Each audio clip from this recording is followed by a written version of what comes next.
Welcome back to another episode of the Jockstrap Podcast. This is your host, Nick, along with your co-host, Colin. And to jump in today, we got a few really interesting things to talk about. We're first going to talk about the Carson Wentz trade market. So, Colin, go ahead and tell us about the updates that you've been hearing about that market. According to Les Bowen of the Philadelphia Inquirer, it's unlikely the Eagles will receive a first-round pick for Carson Wentz this year or any year in the future. So I'm assuming next year, the next year, the year after that, which I don't think that matters because it sounds like he should be traded this offseason no matter what. He sounds pretty unhappy in his situation, so he's going to be traded this year. Yeah, I agree with that. There's absolutely no way that Carson Wentz is worthy of a first-round pick the way that he's been playing. I mean, take last year, for example. He led the league in turnovers. He literally couldn't hit a fucking trash can across the field. He's just a bag of garbage. He's just idiot, redheaded son of a bitch. Looks like a fucking leprechaun. He needs to get fucking blackballed out of the NFL. I could see him being a backup nowadays, but that's about it. I think his starting career is done. Whatever team trades for him is fucking stupid. Yeah, I definitely feel like he's not going to be what he was in 2017. He's never going to be that quarterback again, in my opinion. And yeah, like you said, that he was awful last year. He led the league with 15 receptions last year, playing only 12 games. He didn't even play the full schedule and led the league in interceptions. I believe also he had 10 fumbles too. So ridiculous. He played really bad. And who would have guessed that they never would have got a first round pick for him? It's almost like I said that was never going to happen last week. So, shocker. That contract is also terrible. I mean, Yeah. you're literally paying, 30-something million a year. That's ridiculous. It's 4 years, 134 million. And I believe it doesn't actually start till this upcoming season. So, whoever is trading for him is going to be getting that contract. Just getting that contract. It's just starting, so. So, yeah, if you are going to bet on a team to get Carson Wentz, who would you put your money on right now, Colin? It definitely sounds like the Colts are the favorite right now. I've heard that the Bears are the favorite, but I've also heard that the Bears might be done talking because they just want so much for him right now. And it does sound like right now Carson Wentz's preferred landing location would be the Colts. So I'm going to say if some team's going to actually get him, it's going to be the Colts. Yeah, I actually seen a rumor earlier today that had a 3-team deal with the Eagles, the Seahawks, and the Colts. And it had a deal involving Russell Wilson, Jacoby Brissett, and also Carson Wentz. I really feel like this is not going to happen. I feel like Russell Wilson is going to be staying in Seattle. The trade that I've seen had him actually going to the Colts, and it had Carson Wentz going to the Seahawks. Yeah, I definitely see Russell Wilson staying in Seattle. I don't see him being traded because even though it sounds like Russell Wilson isn't happy, the Seahawks already came out and said that there's no trade happening with Wilson, which isn't surprising at all. He's a top 5 quarterback in the league. Typically, top 5 quarterbacks don't get traded, so he's not going anywhere. Mm-hmm. So let's jump into our next point here. The J.J. Watt release. What was your opinion on this? I was honestly shocked because I heard that there were multiple teams who were calling the Texans interested in a trade whenever he was released. So I don't know why they would have released him. They probably could have got something out of him, even if it was like a 3rd-round draft pick. That's still better than just straight up releasing him, in my opinion. So I'm not sure why they just released him if there were multiple teams calling interested in a trade. Yeah, I really think that they could have got at least a 3rd, 4th-round pick, like you said. Even though he does have a long history of injury problems, he can still be effective off the edge, especially on teams like the Steelers, who had a few people go down this season. He could have added some depth for them. Another team like the Bucks could have added some help for them. There's a lot of teams out there that could use him. Who are the top teams that you see him going to? As of right now, it sounds like the early pursuers of Watt are the Bills, the Browns, the Titans, and the Steelers is what it sounds like. which those, in my opinion, all those teams make sense. The Bills right now, their main weaknesses are their upfront defense and their running game right now. Both of them are big weaknesses in my opinion. So, wow, it would make a lot of sense there. The Browns, it would make a lot of sense for them too because they're early, young, up and coming team, and they already have a really good defense. And I feel like adding a Watt to that front would make their probably possibly the best front in football. So that would make a lot of sense too. Titans are another team that, yet again, it's kind of like their defense is more of a weakness for them. Their offense is really good because of Derrick Henry. So adding Watt to the front of that team would be really good. And of course, adding Watt to the Steelers and putting him next to his brother would make them pretty insane because they already have one of the best defenses in football. So those are my 4 teams as of right now. Mm-hmm. I think my top teams would be the Bucks at number 1. I think that he's going to be ring chasing, and I think there's no better team to do it with than the Bucks. I feel like their defense is already great. They have a great offense. Tom Brady is just a born winner. He can lead him to getting a ring. Number 2, I think, is the Steelers. I think that he wants to play alongside with his brothers because both of his brothers are playing in Pittsburgh. I also could see him going to the Packers. That is also one of the betting favorites. He is from the Wisconsin area, so I could see him going back home. I know his parents still live there, so he would be close to his parents, his hometown friends. I could definitely see that happening. The Bills as well. I feel like that's kind of their missing piece is some people along the defensive line, and that could really push them over the edge. Yeah, I also like the Buccaneers. Like you said, it would make a lot of sense because he is older. At this point in his career, he's already made a lot of money. So he's probably going to prioritize winning over money. So the Bucks make a lot of sense too. And also going back to the Cleveland thing, according to Mary Kay of the Cleveland Plain Dealers, I don't know what that is, to be honest. But it was a report that came from Bleacher Report that they brought it up. So I'm gonna assume that it's a good source. Watt is gonna be giving the Browns a strong consideration according to that source. So I haven't really heard anything else about the other teams, like something like that about those teams, but I did hear that about the Browns. So maybe the Browns are the favorite right now. I'm not sure. That would be really interesting to see. Put him on the other side of Myles Garrett. I don't think he's going to smash in someone's head with a fucking helmet, but he could definitely sack some people. Yeah, he could definitely do that.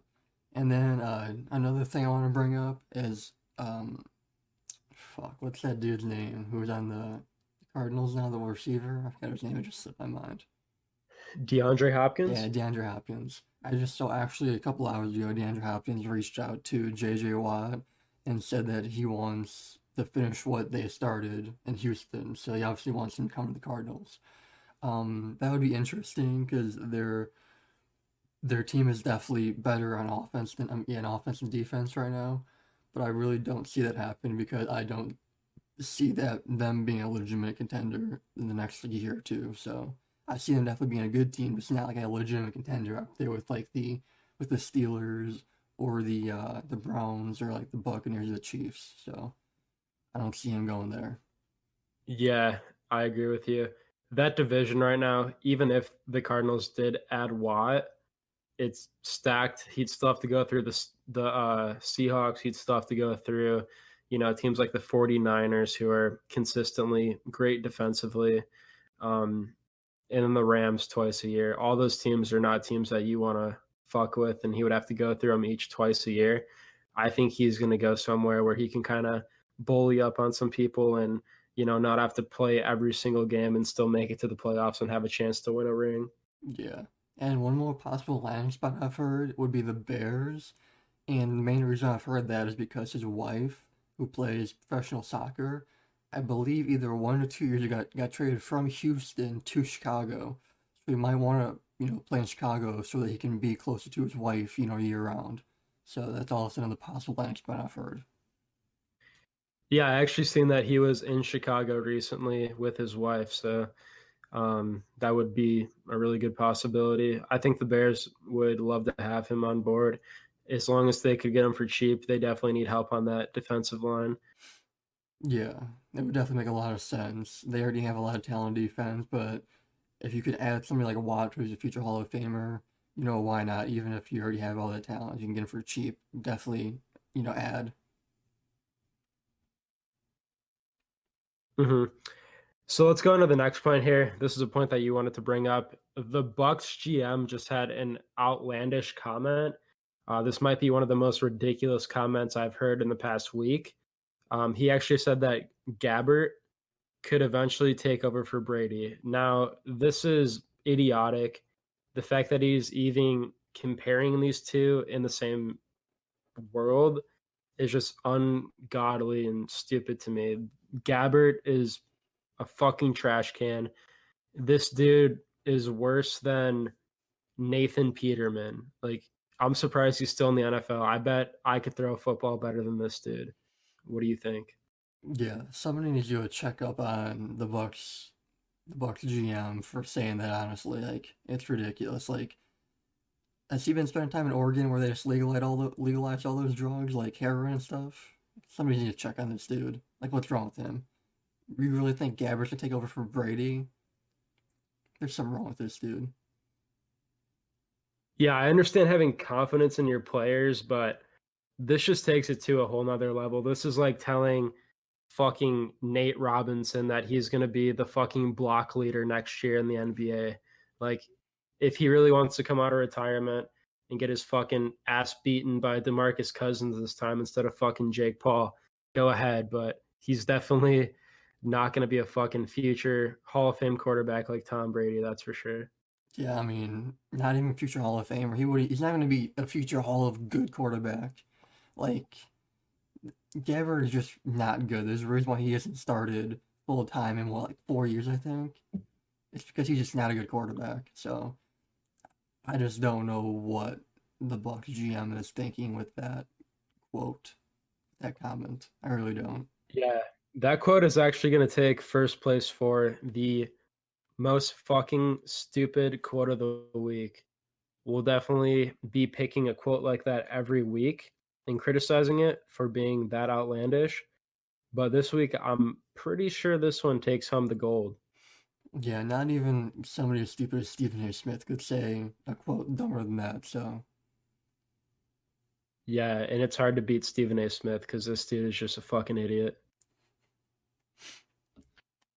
So let's jump over to NBA now. We've talked a little bit about NFL. For NBA, we want to talk about our top 5 NBA Rookie of the Year candidates. Now, for my top 5, I feel like this is a pretty common one. This is actually pretty in line to what the Vegas betting odds are. For number 1, I have LaMelo Ball. I think he's running away with the show. I did think he was going to be a bust to start, so I was wrong about that. People do have the right to criticize me on that. But hear me out. He played against a bunch of sweaty Europeans and he played in Australia. I mean, those leagues are completely different. You're playing against a bunch of like former NBA players, people that weren't good enough to get into the NBA. And now he's playing in NBA with the best talent here on earth. So you can see why some people were, skeptics just like I was. But he has proved me wrong. He's playing insanely well. He's not being a diva, which I thought he would be. His dad is, talking a bunch of shit and saying stupid stuff, but he's not letting that affect him at all. He's still playing his game. He's not bitching about coming off the bench, which I'm surprised with. And I think now he has started to get some starts in there. Number I 2 for me. yeah, I was gonna say I think he started 8 games now, so he's been starting more Mhm. now. Yeah, number 2 for me is Tyrese Halliburton. This is probably the steal of the draft for me. He went to the Kings, I think either with the 12th or 11th pick. It was definitely late for him because I've seen mock drafts that had him going as early as 4 or 5. He is a great player coming out of Iowa State. He's a long, lanky guard, and he's got a lot of explosion in him. He can get up. He's got some fucking bunnies. He's just been a great all-around player. He's been playing great defense. He's been shooting the 3 really well. Definitely one of the only good moves that front office has made in a long time considering they drafted Marvin Bagley over Luka and Trae Young. So I feel like they redeemed themselves, just a little bit. They're probably going to need about 12 more drafts to make up for that mistake, but they're definitely trending in the right direction. Number 3 for me is going to be Anthony Edwards. He's a little bit overrated in my opinion. I don't know why he went number 1. This draft was pretty weak, but I still feel like LaMelo was a player I'd be wanting to take a risk on over him. He's got a little bit of issues in terms of if he is truly dedicated to grinding and becoming a good player. So far, he's proven that he is willing to put in the work, which has been an upside for him. In terms of his game, he's been pretty bad at shooting. He's only shooting about 30% from the floor right now. He's not shooting the 3 well at all. His shot selection is trash, to be nice, and that team is not winning. They have had a lot of injury problems, but even with him, putting up around 14, 15 a game, granted on a ton of shots, it's not helping them at all. His plus minus is garbage every game. The only reason I'm putting him up here at 3 is because the NBA voters like stats. They're not going to look at plus minus or any of that shit. So they'll vote. He'll get some votes just for, the numbers he's putting up. Number 4 for me is Emmanuel Quickly, another guy who I think could be considered the steal of the draft if he keeps it up. He's been playing really, really good in that backup point guard spot. He has gotten a few starts, but he's a spark off the bench. He plays great offense, great defense, good, well-rounded player out of Kentucky. I think he has a really huge upside. And number 5 for me is Patrick Williams, one of the people that I'm highest on from this draft class, being a Chicago Bulls fan. I think this kid is a insanely good two-way player. He shines on defense. He's got an above average wingspan, above average height for the small forward position. He can drop down to the 4. He can shoot the 3. He can drive. He can kick. He does a little bit of everything. With the Bulls, he's been starting all year as a 19-year-old in the NBA and keeping up with some of the best players like LeBron, Kawhi, Paul George. He's been guarding all those guys. And he's had a few games where he's went off for 20 points, 18 points. He's finally starting to get it together. But he's at number 5 for me right now. What about you, Colin? What's your top 5 looking like? My top 3 looks extremely similar to yours. LaMelo's number 1, and like you've said, I wasn't really super high on LaMelo coming into this year, to be honest. Because, the same points you brought up, but also because it seemed like he had a few injury problems coming in the NBA too. And I don't like players who have injury problems, so that was another thing that I didn't like about him. And then number 2 is Tyrese Halliburton, like I already said. He's looking like the steal of the draft. He's looking really good just all around. He's, putting up points, he's rebounding, he's just, passing the ball. He's playing good defense. He's just looking good all around. Number 3 is Anthony Edwards. Like you said, he's a little overrated in my opinion, but he's still putting up some decent numbers, at least as long as you don't look at shooting. He's putting up decent numbers, I should say. His shooting is atrocious right now. It is not good. My number 4, though, is James Wiseman. I feel like he isn't playing as good as I thought he was going to play coming into this year, but he's still playing good enough, in my opinion. He's still really young. And number 5 is Patrick Williams. Like you said, he has a lot of potential, in my opinion. He's been putting up some better points recently, and in terms of defense, he's been put against the best offensive player basically every game that we play. Like whenever the Bulls play the Lakers, he's guarding LeBron. Whenever we play the Clippers, he's guarding either Kawhi or Paul George, whoever's on the floor when he is.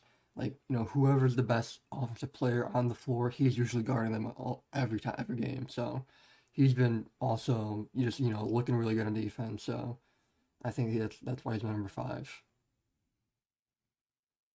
Yeah, I could see him definitely being a Jason Tatum-like player, a guy that comes in the league super young and unexperienced, but ends up blossoming into a superstar. With that defensive skill, that's something that I think Tatum lacks a little, that I think Williams has the edge. Williams just really has to work on his offensive game the way Tatum did. If you look at their rookie years side by side, they're actually really, really similar, both around 11, 12 points a game with similar rebound numbers. Tatum had a little bit of an edge in terms of assists, but I know that he's a kid that likes to grind. He's a gym rat. I could definitely see him putting in the work over the offseason and, winning a most improved player even next year. Yeah, I could definitely see that too. And also, along with like, you saying his assists are a little down from Tatum, I also don't think Tatum's rookie year he had a big like ball dominant player on his team like Zach LaVine, so that might be why his assists still a little down. But also, I mean, stats don't mean everything. Sometimes you have to watch the game film, and the game film on him with him being so young and so inexperienced. 'Cause he didn't start a single game in college. He came off the bench. So, just how inexperienced he is, his film is pretty good for that. I definitely see him being, really good and possibly like the best player on the Bulls in like maybe 2 or 3 years. It all depends on what they do at Levine, but he could definitely be one of the best players in the Bulls, like no doubt. Yeah. Let's go ahead and talk about our next point here. The biggest bust so far from the draft. For me, there are a few guys that stick out. Number one for me has got to be Killian Hayes. There are so many people out there that were extremely high on this kid. They thought he had so much potential as a young, athletic, lanky guard. And I just wasn't buying into it from the moment I seen his film. He just doesn't seem like his talent was going to transfer over to the NBA. And so far, it's proven to be right. Whenever he was healthy and playing, he shot awful. He just couldn't keep up with NBA players on defense. He couldn't even really pass the ball effectively.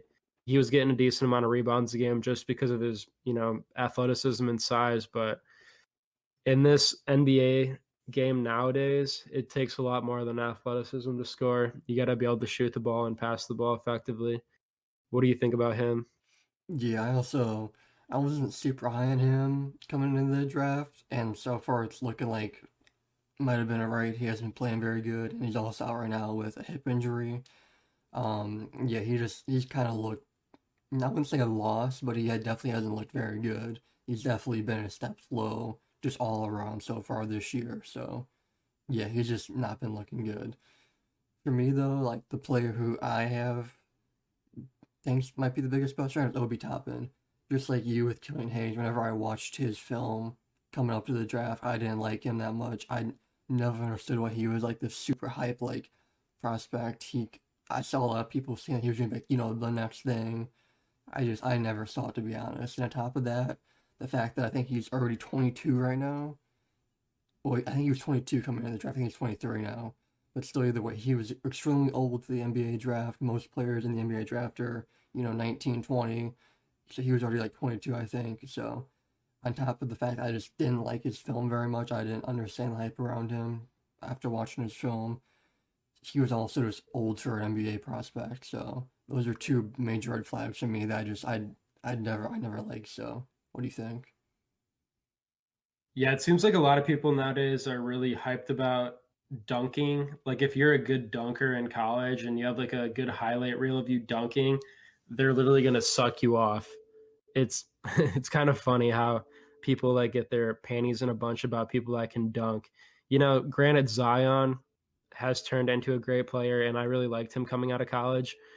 The main reason people liked him was just because he could dunk the ball like insanely well and he was just insanely athletic. Obi Toppin isn't nearly as athletic as Zion. And the thing about him is he doesn't really have a shot. Zion has a little bit of a shot, but Obi Toppin's kind of literally just a dunker. He had one good year in college. Like Colin said, he's old.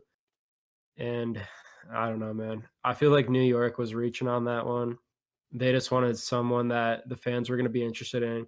They kind of listened to what the fans wanted, and they knew that his jersey would sell. But in terms of talent, he wasn't even in my top 15 for prospects, to be honest. I seen him going as high as 4 on mock drafts, which was way too high for me.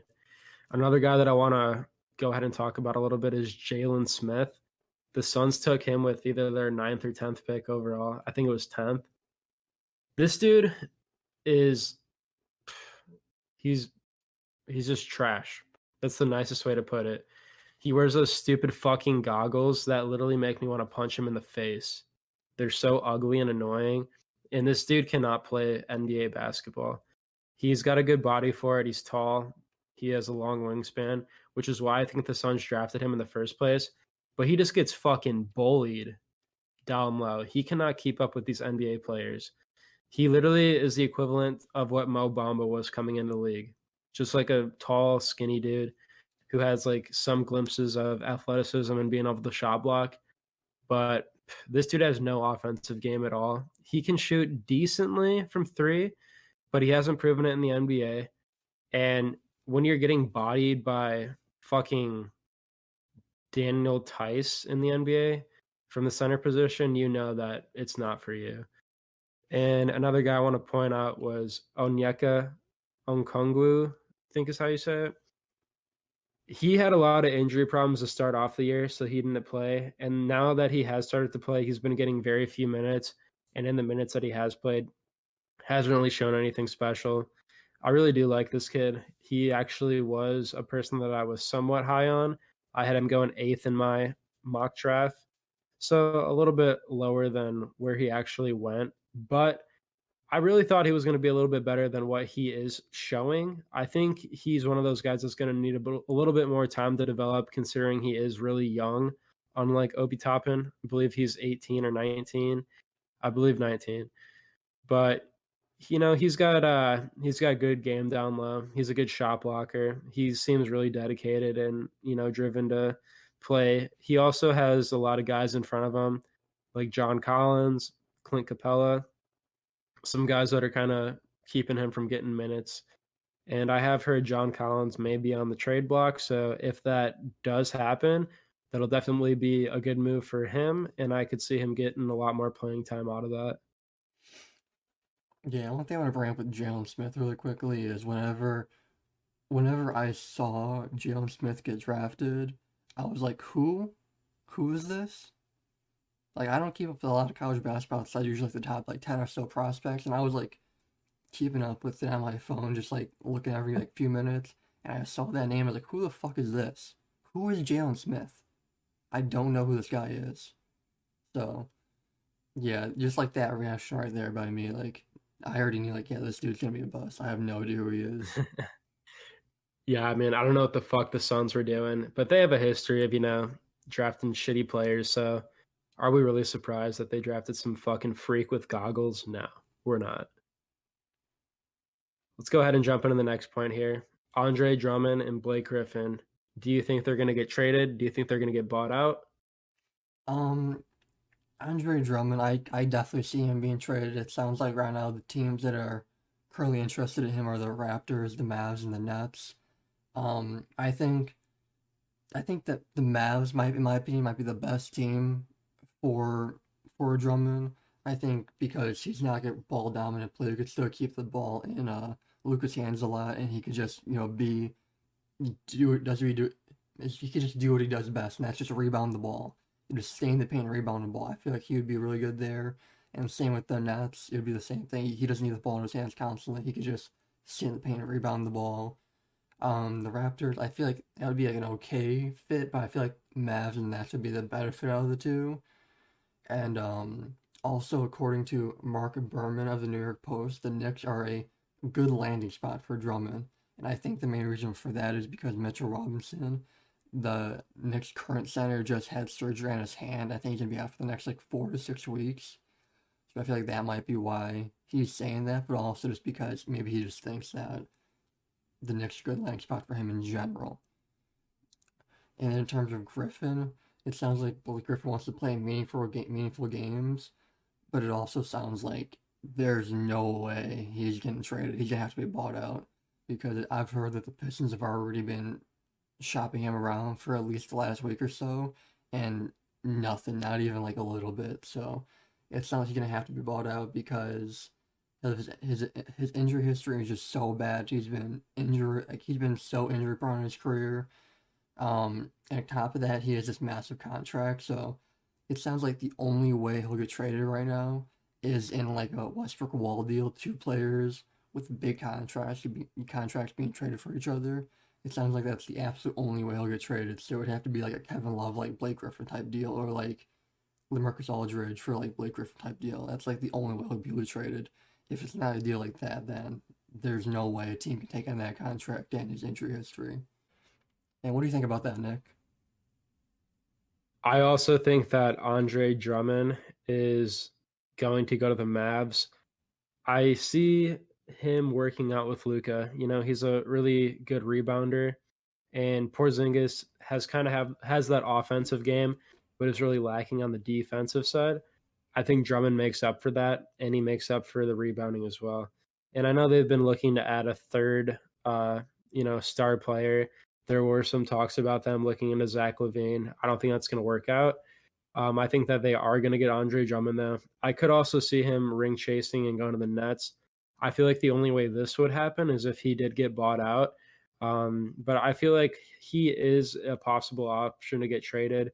Blake Griffin, on the other hand, there's no way anyone's taking on that contract. Like you said, they kind of gave some feelers out over the past week or so, and nobody was interested in the slightest. I feel like he is going to get released, and I think he's going to sign with a team like the Lakers or the Clippers. I feel like he's definitely going to sign with a West Coast team. I could definitely see him going back to the Clippers, though. He already has an established relationship with some of the people in that front office, so I could definitely see him going there. What do you think about teams for Blake Griffin? Yeah, I could definitely see the Clippers. I could definitely see him just ring chasing in general. And I could definitely see the Lakers, especially with Anthony Davis being out for at least till the All Star break with that Achilles strain or whatever it is. It's some sort of Achilles injury. I'm not sure exactly what it is, but I think it's an Achilles strain. So I could definitely see him going to the Lakers and being their starting power forward until Davis comes back, and then coming off the bench after that. If he's healthy, I feel like he could definitely be good for the Lakers coming off the bench. And yeah, like the Clippers could be another good team, another good bench presence, because whenever he is healthy, he's actually turned himself into a pretty decent all around good player. He can shoot from basically anywhere now. He can rebound obviously, and he's added passing to his game too in the last like 2 years. So I feel like coming off the bench, he could definitely be a good player off the bench for either of those teams. So and they both already have pretty strong benches. So hmm And he's already made all of his money in his career. He's definitely going to sign somewhere for the minimum just to, chase a ring this offseason. And then, next year he'll probably sign a pretty small contract, 2-3 year at the most. And the Lakers, like you said, are definitely a team where he could play some meaningful games like he wants to. yeah, definitely. Let's go ahead and talk about one of Stephen A. Smith's only good takes that I've ever heard. He actually said that he thinks Damian Lillard deserves better. What do you think about that? Uh, yeah, I would agree. Damian Lillard has been basically just surrounded by no talent his entire NBA career outside of like CJ McCollum and Enes Kanter. Those are basically the only two like good players he's been with his whole career. I know people are gonna say, what about Carmelo Anthony? Well, at this point in his career, Carmelo Anthony is nowhere near the player he was in his prime, first of all. And second of all, he's been overrated his whole career because he is such a ball dominant player who just doesn't make people around him better. Like, there's a reason why he's never even been close to winning a ring. It's because he doesn't make his teammates better. And he doesn't realize that, but he still wants to be the player he was when he was younger. Even though the thing that would make his teammates better is if he wasn't so ball dominant, he was more of like a 3-point shooter. He's still a really good 3-point shooter. The problem is that he still wants to be that really ball dominant player who is constantly in isolation, all this stuff, when that doesn't help you win games.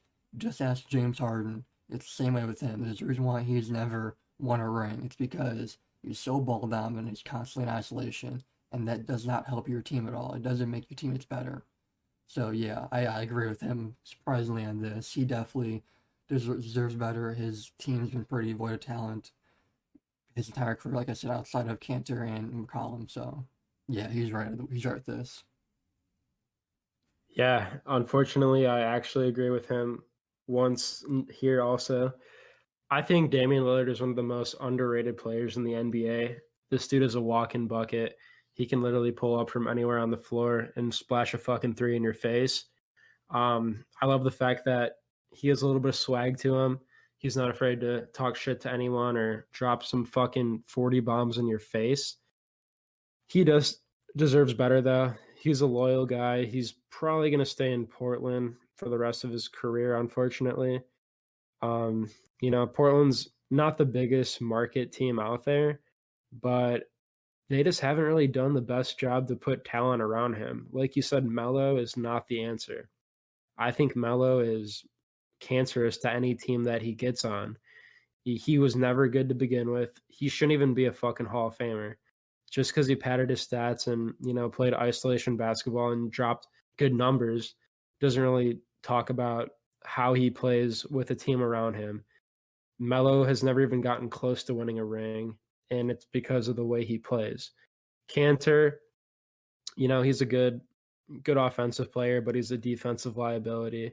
They haven't done shit in the draft outside of drafting, Dame and CJ.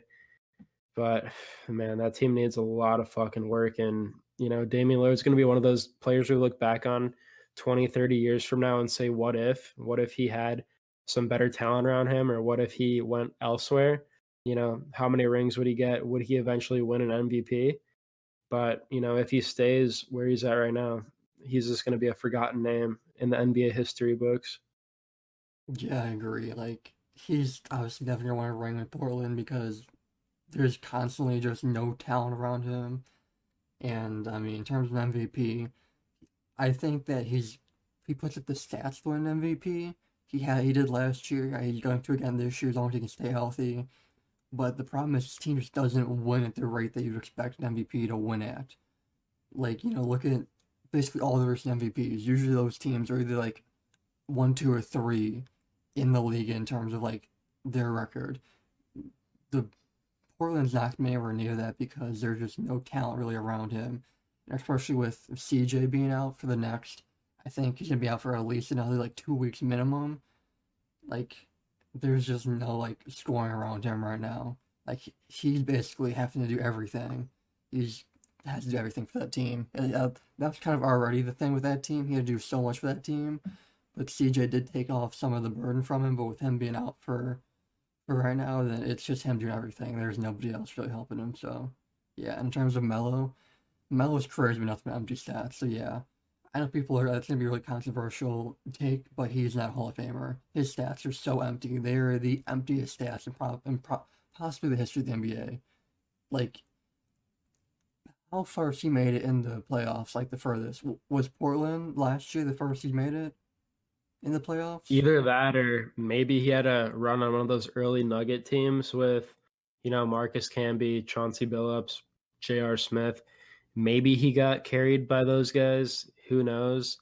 I know for a fact he hasn't made it to a conference final. So probably second round is the furthest he's ever made it. Yeah, and it's because of his play style. It's not because of talent, because he's a really talented player. The problem is his play style. His play style is just straight up stupid. Nothing but isolation. Just doesn't make your team better. So, yeah, in my opinion, not a Hall of Famer. Yeah, I agree. He's definitely the worst player out of that big three from the 2003 draft with LeBron, D Wade, and him. Definitely doesn't live up to the other two. Let's go ahead now and jump into our MLB section of the podcast. We have a few interesting MLB topics to talk about today. First off being Justin Turner signed a 2-year deal with the Dodgers. So it looks like that redheaded motherfucker is going back to LA. What do you think about this, Colin? It's a 2-year deal with $34 million with a 30-year option. I think that's an overpay.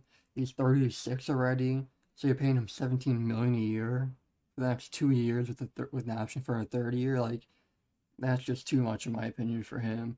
Like, don't get me wrong, he's been good throughout his entire career with the Dodgers, but you got to realize people age, and I think that he's going to be hitting that aging period soon where he starts to really decline physically.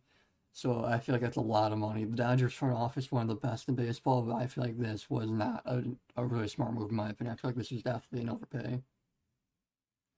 Yeah, no, they definitely overpaid for this guy. I thought by now he'd be on a fucking pirate ship with a parrot on his shoulder, sailing around the fucking world. But apparently he wants to have it another crack at it and try to win some more rings. He got fucking bag. He's not gonna go have to fucking look for some treasure out on the ocean because 34 million is no joke. I wonder if he is going to contribute at all. I honestly don't think so. If you look at his numbers, the last few years have been kind of down years for him. He had a few good years in LA, and since then he's around a 250, even lower than that hitter that contributes about 15 to 20 home runs a year. I feel like you could even get that out of Gavin Lux if you moved him over to third base. You know, that's not really too hard to ask out of an MLB third baseman nowadays. They definitely overpaid for him. Definitely could have got someone way better for the money they spent. Yeah, and then in terms of the third base market, he's really the last big free agent third baseman on the market. So at this point, all the attention turns to the trade market and Kris Bryant, in my opinion, which leads us to our next topic, which is the Mets and the Cubs apparently have talked about Kris Bryant again. According to Andy Martino from SNY, the Mets have recently re-engaged with the Cubs about Kris Bryant.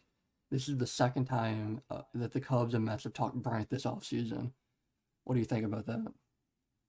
Yeah, I know that the first time they were a little bit off on what they were asking, but I think Brian is worth a few mid-tier to 20s prospects in the system. I feel like the Mets would be a great fit for Bryant.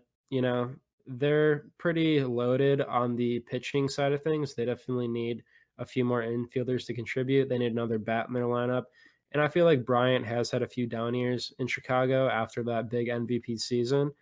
So giving him a change of scenery, I feel like that'd definitely be beneficial for both teams. In Chicago, we are rebuilding right now. We do not need Kris Bryant to stick around. We're done with the Kris Bryant era. It's time to move on. I know a lot of people love Kris Bryant just because he's a good-looking guy, but trust me, it's better to get him away from Chicago. Whenever our fucking girlfriends and wives are at home, we don't want to be at work knowing that he's in the same neighborhood. Trust me, it'll give you a lot more peace of mind to know that he's in a different city. So I think this is a win-win for everybody. Yeah, and then in terms of that, it also makes more sense to trade him because he's a Scott Boras agent, which means that the odds of him signing an extension with the Cubs is basically zero because they just never do. And you're also probably not going to re-sign him in free agency either because Scott Boras agents almost exclusively go to the highest bidder no matter what, which won't be the Cubs because the Cubs already have a pretty high payroll. So, I mean, instead of losing him for nothing, why not trade him and get something out of him? It just makes too much sense to trade, in my opinion. Yeah, the Cubs aren't going to be wanting to spend a max contract on him when we got guys like Javier Baez coming up for a contract who are the future of the Cubs organization, not Kris Bryant. He just hasn't lived up to the hype.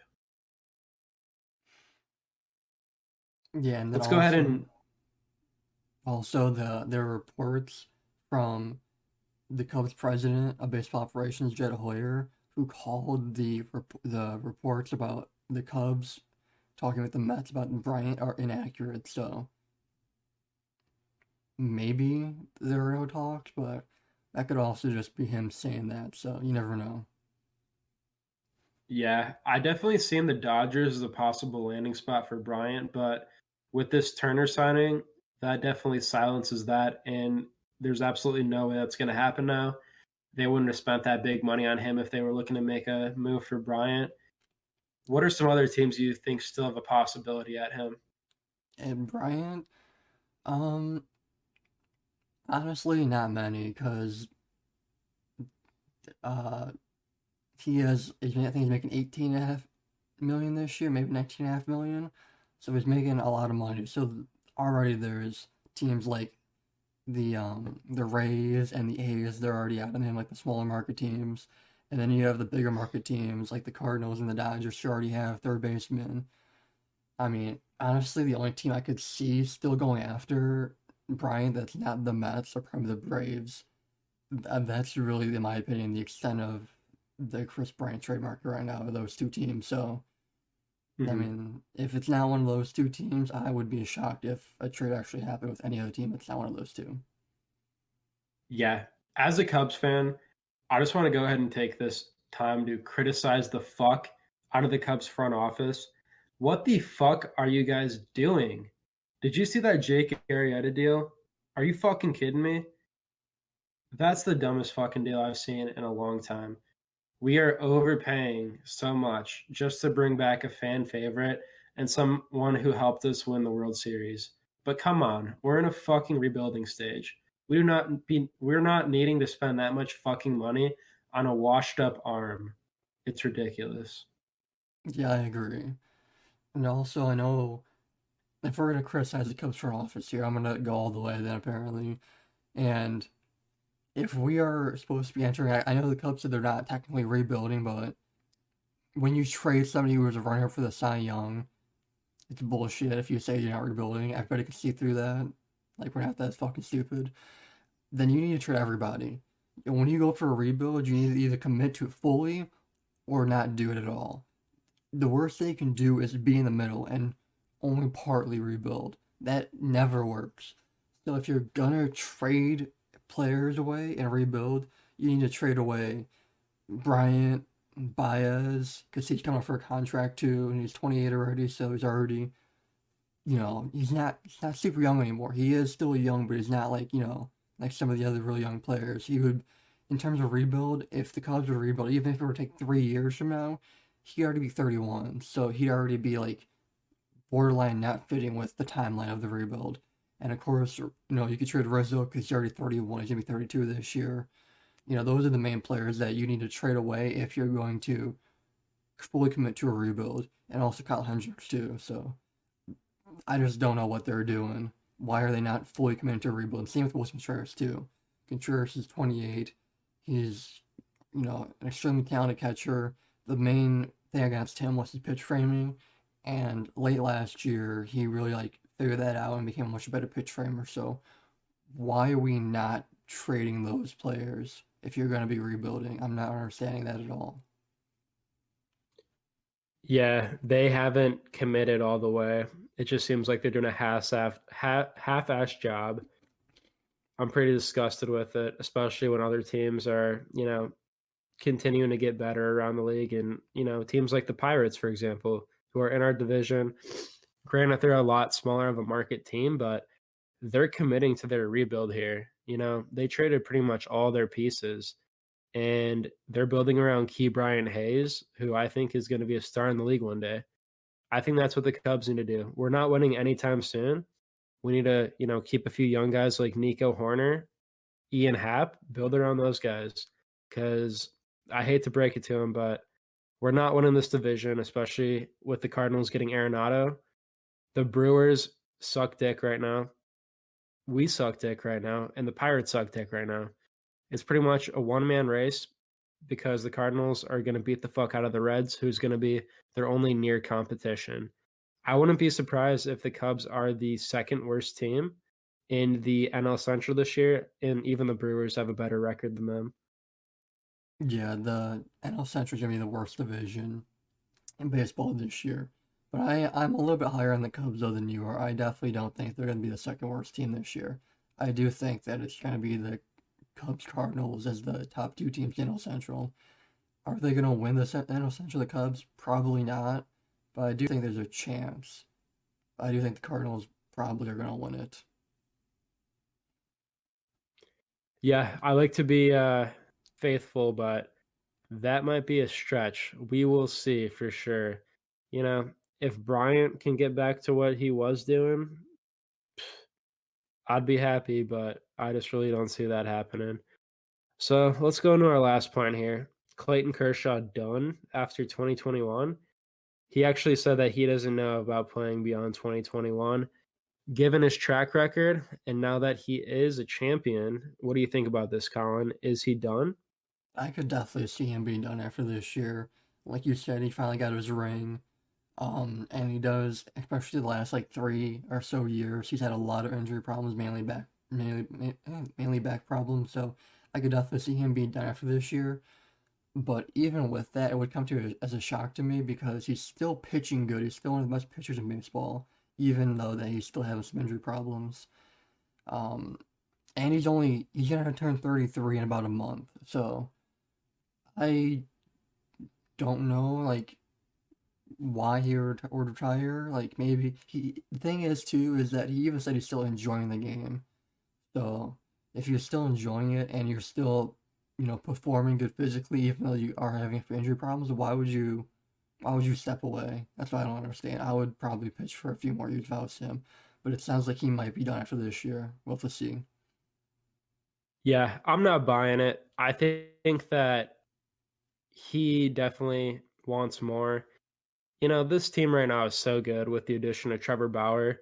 They have the chance to, win another ring or two in the next 2 to 3 years.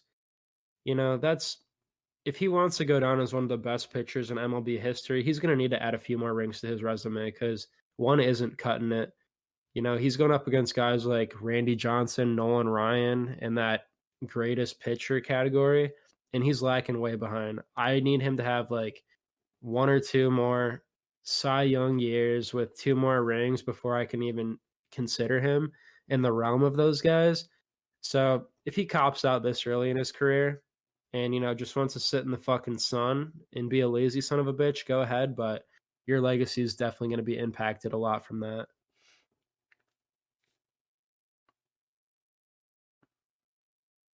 What do you think, Colin? Yeah, I mean, I don't see any way that he's like in the all time if he doesn't win at least like one or two more rings because he only has one ring, like you said, and I mean, if you look at his playoff history, he has been pretty bad in the playoffs his whole career outside of last year. Yeah, Like, shelled. Dude gets fucking shelled in the playoffs.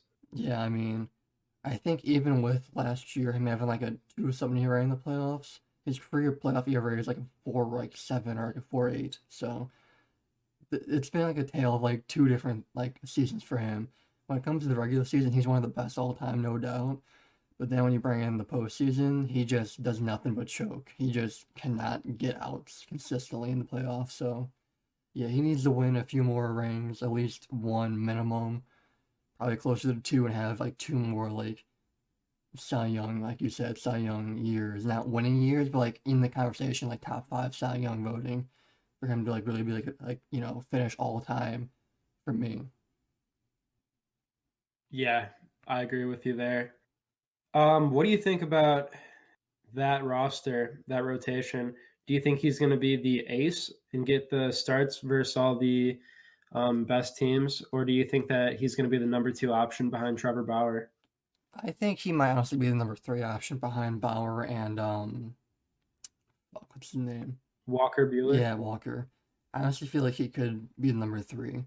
It all just depends. I don't really know, but I mean, he could be the number two, the number three, and either one would surprise me. So it all just depends on what Dave Roberts wants to do, which it's probably going to depend on what he sees in spring training, which is starting, I think, pitchers and catchers report tomorrow. So I think it's all just going to depend on how he looked in spring training. So we'll have to wait and see. But yeah, I could definitely see him being the number two or number three. Yeah, that rotation is stacked. I definitely see the Dodgers winning at least 100 games this year. I think they're going to go down as one of the best teams in MLB history. If they do anything near what I think they're going to do, I think they're going to win about 112 games this year. And that is with the shortened schedule. I think they're just going to be absolutely dominant. Yeah, that team is it's just way too all rounded. It just is. Like there's no other way Yeah, to that put it.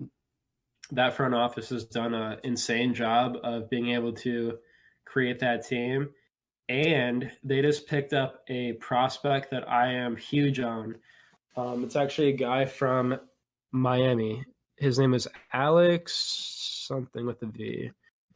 Do you know his last name, Colin? No, I don't. Um, I know what you're talking about though. I just don't know his last name.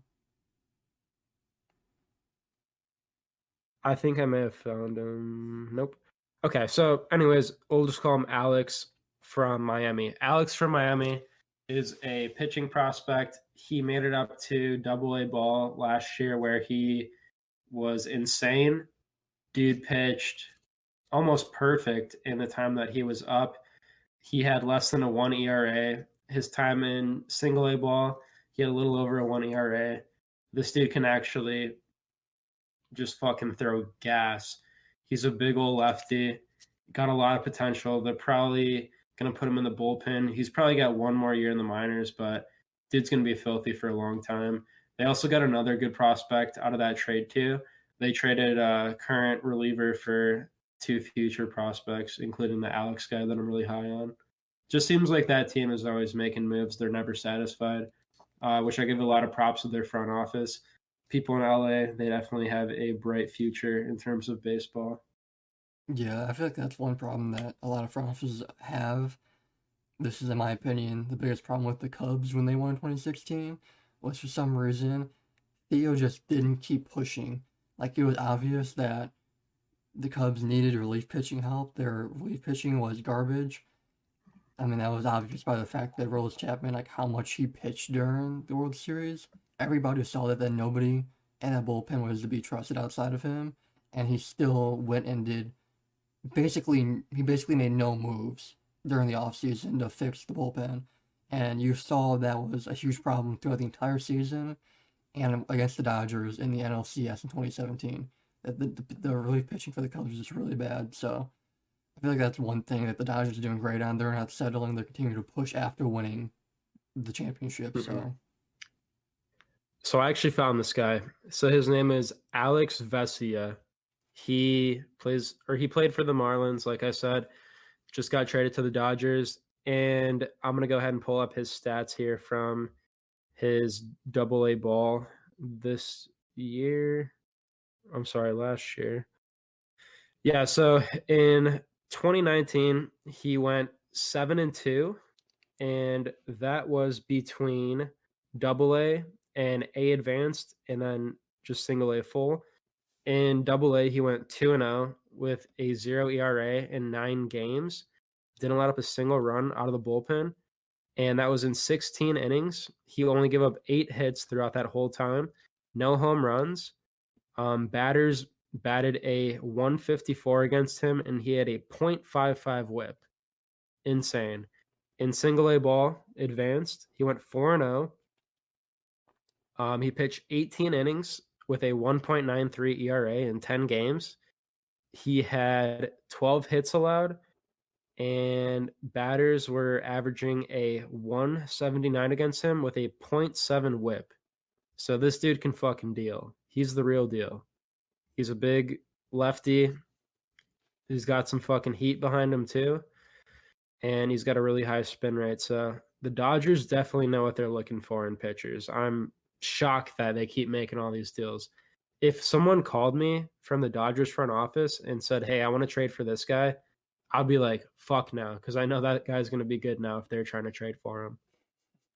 Yeah, definitely the same with me. I would not be making a trade with the Dodgers for pitching, and that's the same with the Rays too. Those two teams are probably the best in terms of like developing pitchers. The Rays and the Dodgers, they just know what to look for.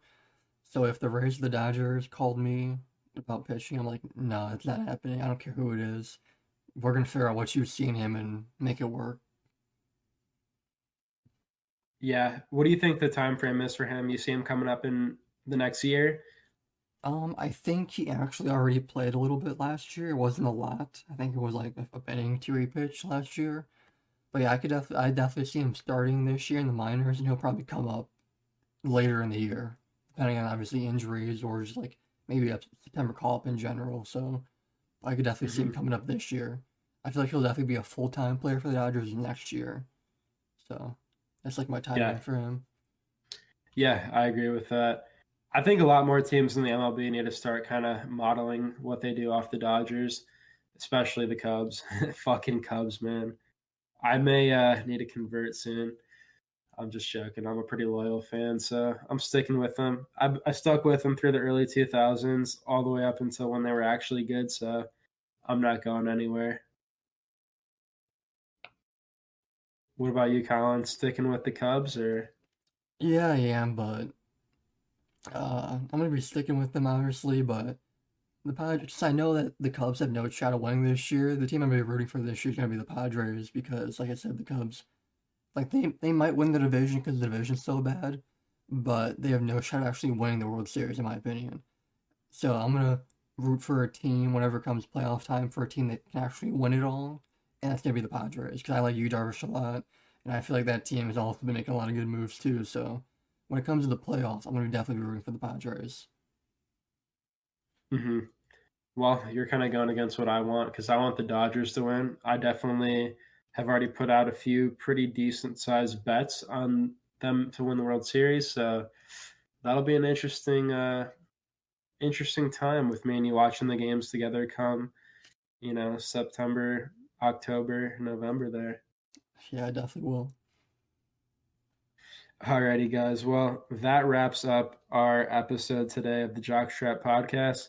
I hope you guys enjoy. Like always, go ahead and give us a like or a follow, and follow us over on social media. Go ahead and follow us on TikTok, Jockstrap Podcast. My personal TikTok is Nick on top, and go ahead and share it with your friends if you like the content and think they'll like the content too. All right, thanks for joining us, guys, and we'll see you next week.